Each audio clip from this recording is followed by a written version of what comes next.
নমস্কার বন্ধুরা, আমার নাম ডক্টর সঞ্চিতা চ্যাটার্জি, আয়ুর্বেদাচার্য, বিএমএস। আজকে আমরা যে বিষয়টি নিয়ে আলোচনা করব সেই বিষয়টি হলো সর্দি কাশির থেকে মুক্তি পাওয়ার জন্য কি ধরনের ঘরোয়া উপায় আছে, অর্থাৎ কি ধরনের হোম রেমেডি অ্যাপ্লাই করলে আপনি সর্দি কাশি থেকে মুক্তি পেতে পারেন। তার আগে আপনারা প্লিজ আমার চ্যানেলটিকে লাইক করুন, শেয়ার করুন আপনার বন্ধু বান্ধব আত্মীয় পরিজনের সাথে, এবং অবশ্যই সাবস্ক্রাইব করুন। সাবস্ক্রাইবের পাশে বেল আইকনটিতে ক্লিক করে দিন, যাতে পরবর্তী নোটিফিকেশনগুলি সরাসরি পেয়ে যেতে পারেন। সর্দি কাশি এটা খুব কমন একটা সমস্যা, অনেকের প্রায় সারা বছরই সর্দি কাশি ঘুরিয়ে ফিরিয়ে লেগে থাকে। কারোর আবার সিজন চেঞ্জের সময় এই সর্দি কাশি দেখতে পাওয়া যায়, অর্থাৎ যখন ঠিক শীত পড়ছে বা বর্ষাকালের শুরুতে এই সর্দি কাশি দেখতে পাওয়া যায়। এই সর্দি কাশির সঙ্গে দেখা যায় যে সর্দি কাশি, নাক দিয়ে কাঁচা জল গড়াচ্ছে বা নাক বন্ধ হয়ে যাচ্ছে, নিঃশ্বাস নিতে কষ্ট হচ্ছে, এবং সেই সাথে সাথে মাথায় ব্যথা করছে, গা হাত পা একটু ব্যথা করছে, গলা খুসখুস করছে, গলায় ব্যথা করছে, হালকা জ্বর আছে, এইরকম সমস্যাগুলো দেখতে পাওয়া যায়। এবং এর সাথে সাথে একটা খুব অস্বস্তি হয় এবং কোনো কিছু করতে ইচ্ছা করে না, এনার্জি লস হয়ে যায়। এই বিশেষ কিছু কিছু ক্ষেত্রে বা বেশ কিছু সমস্যার ক্ষেত্রে কিন্তু সর্দি কাশি হলে অবশ্যই ডাক্তারের কাছে যাওয়া উচিত বা মেডিকেশন করা উচিত। তবে আমি যে হোম রেমেডিগুলো বলছি, যে ঘরোয়া উপায়গুলো বলছি, সেগুলো কিন্তু যদি আপনি অ্যাপ্লাই করেন অবশ্যই ভালো ফল পাবেন।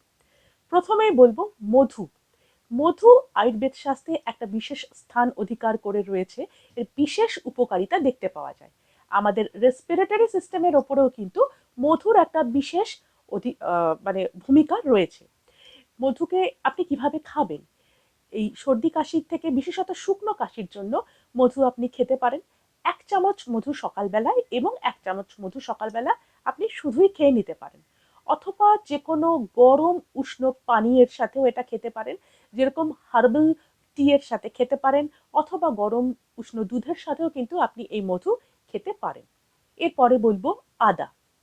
আদার মধ্যে অ্যান্টি ইনফ্ল্যামেটরি প্রপার্টি রয়েছে, এবং আদা আমাদের ডাইজেস্টিভ সিস্টেমের ওপরেও খুব ভালো কাজ করে। এর সাথে সাথে এটা রেসপিরেটরি সিস্টেমের ওপরেও কাজ করে। এই আদা বা আদার রস আপনি কি করে খাবেন? জিঞ্জার ওয়াটার, অর্থাৎ আদার জল খেতে পারেন। কিভাবে সেটা বানাবেন?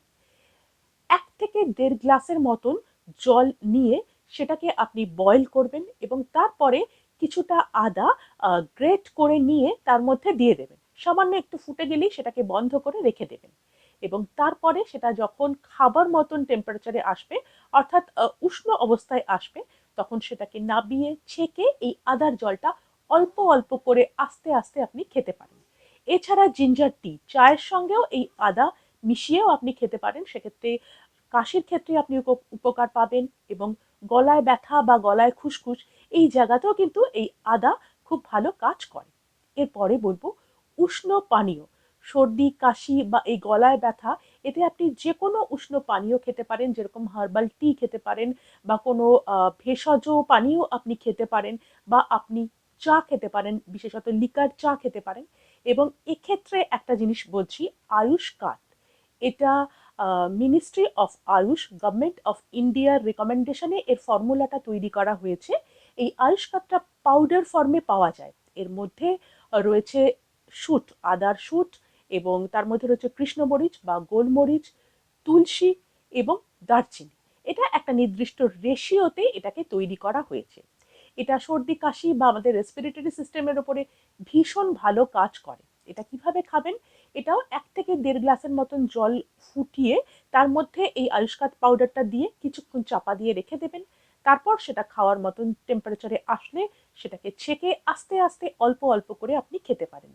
দিনে 2 থেকে 3 বার এই আয়ুষ্কাত পাউডার আপনি অবশ্যই খেতে পারেন, অথবা এটাকে চায়ের সঙ্গে মিশিয়েও কিন্তু আপনি এই আয়ুষ্কাত পাউডারটা খেতে পারেন।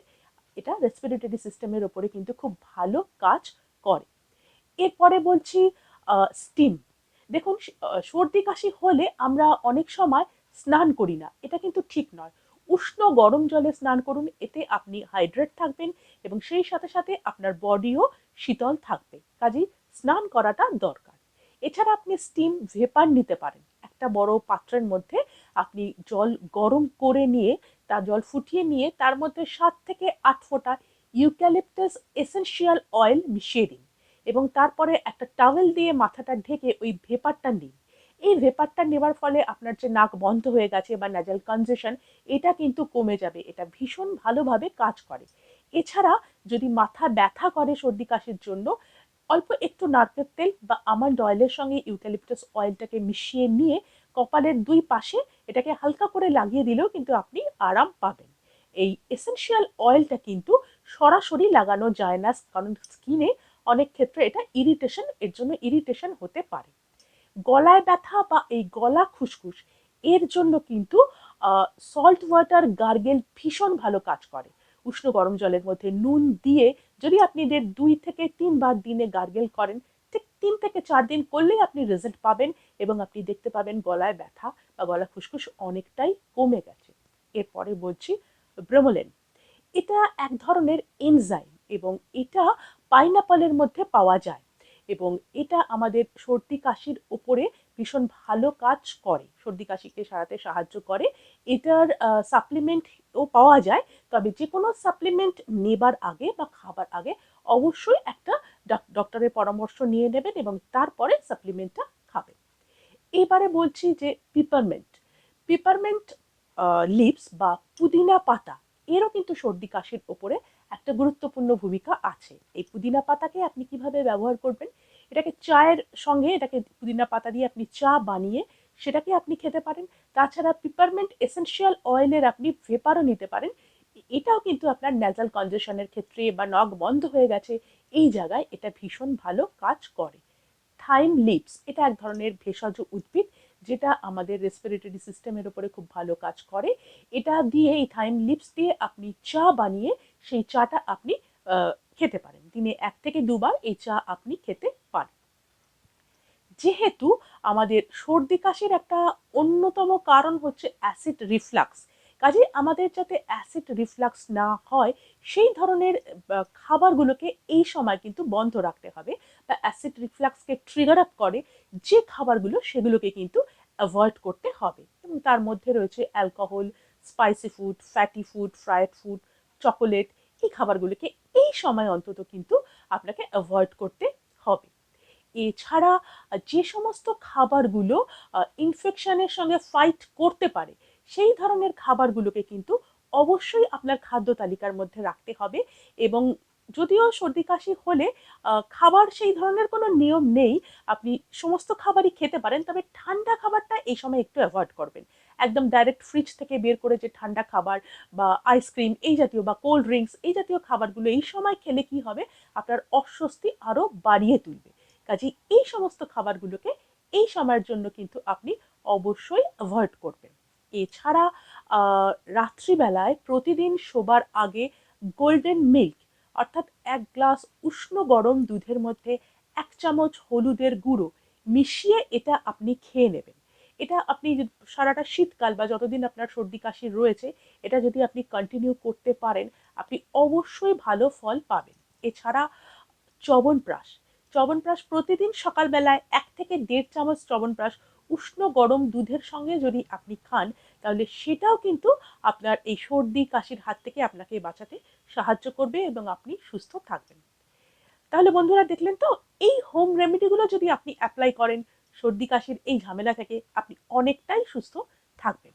তবে এক্ষেত্রে একটা কথা বলি, যদি আপনার এই সর্দি কাশির সাথে সাথে দেখেন যে কাশিটা অনেক দিন ধরে হচ্ছে বা এটা সেরে যাবার পরে আবার ফিরে আসছে, বা নিঃশ্বাসের খুব কষ্ট হচ্ছে, খুব দ্রুত নিঃশ্বাস পড়ছে, বা কাশির সাথে সাথে যে কফের সাথে সাথে ব্লাড বেরোচ্ছে বা ইয়েলো রঙের মিউকাস বেরোচ্ছে, অথবা আপনার কাশির সাথে সাথে একটা হুইজিং সাউন্ড হচ্ছে, তাহলে সেক্ষেত্রে কিন্তু অবশ্যই একবার ডাক্তার দেখিয়ে নেবেন। তার কারণ এটা কি কারণে হয়েছে সেটা জেনে নেওয়াটা কিন্তু ভীষণ জরুরি। তাহলে বন্ধুরা, আজ এই অবধি। ভালো থাকবেন, সুস্থ থাকবেন। নমস্কার।